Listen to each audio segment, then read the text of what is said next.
So I think it's fair to say that this world of ours is going through some turbulent times right now. Bad things have been happening and emotions are running high. And as always, there's people waiting in the wings, looking for their chance to exploit the situation to advance their own cause. People who treat disagreement and differing perspectives as obstacles to be ruthlessly bulldozed and shamed into oblivion, rather than the basis for a civilized conversation. Pair this with spineless media companies who care only about turning a profit, willing to bend over backwards and compromise the silent majority in order to appease the vocal minority, and you get, well, exactly what's been happening over the past week or so. The editing, censoring, and outright removal of movies, books, and TV shows which, although perfectly acceptable when they were made, are now considered problematic because they don't measure up to the high standards we've set today. Because,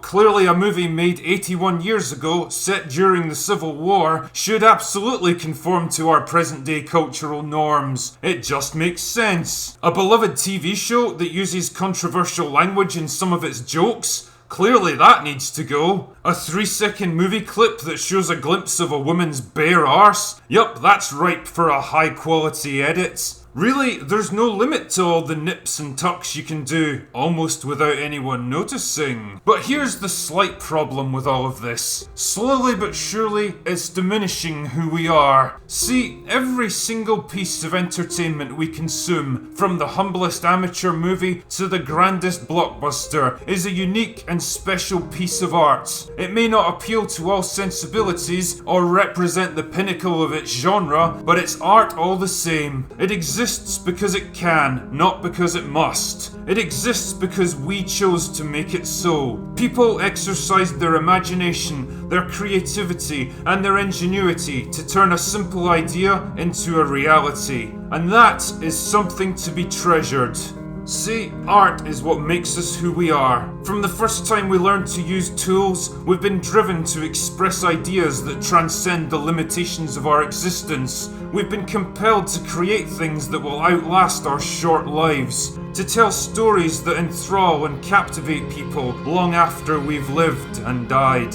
Our art is an expression not just of who we are, but of who we were and who we might be, the good and the bad. It allows us to explore our highest aspirations and our deepest fears, the power of our compassion and kindness, and the darkness of our cruelty and hatred.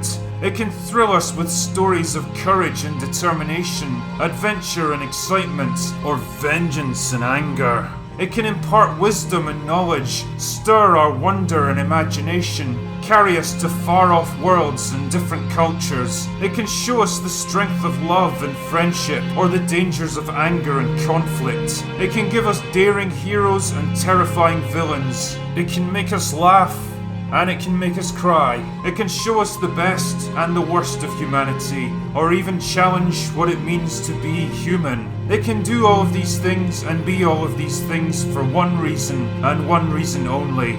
Because it's free. It's free to be bold and creative, inspiring and frightening, challenging and thought-provoking.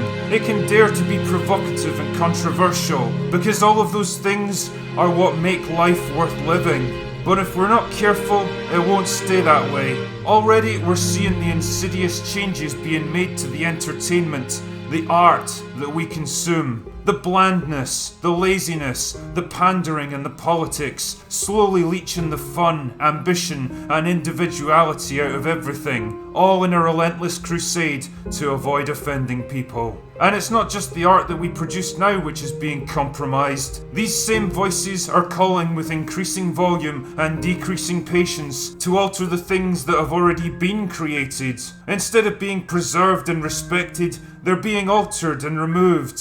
It'll start with little things, of course. A clipped scene here, a minor edit there, a change of dialogue or an altered meaning. But drinker, you suave connoisseur of culture, I hear you say. It's not that much to ask, is it? You're making a big deal out of nothing. If a piece of entertainment causes offence to people today, why not tweak it a little so that everyone can enjoy it? Well, my shockingly naive friend, that's where it may start, But that's not where it'll end.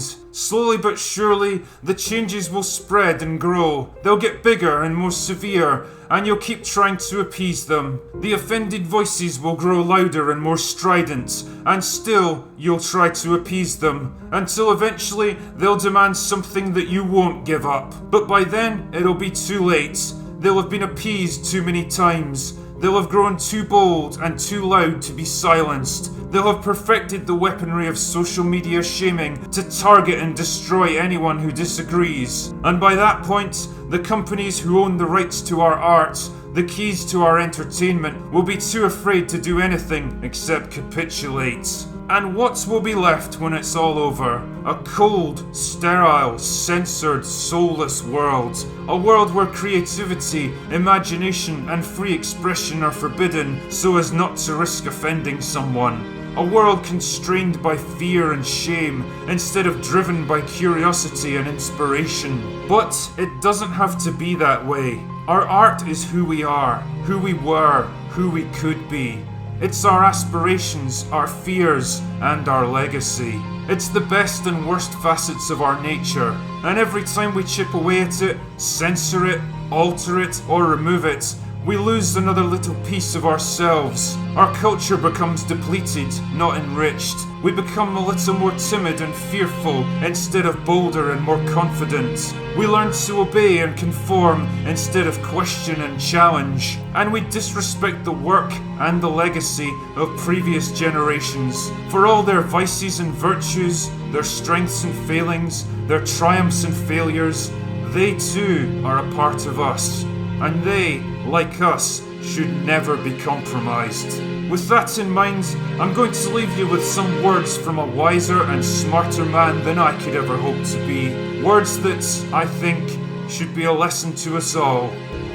With the first link, the chain is forged. The first speech censured, the first thought forbidden, the first freedom denied, chains us all irrevocably. The first time any man's freedom is trodden on, we're all damaged. Anyway, that's all I've got for today. Go away now.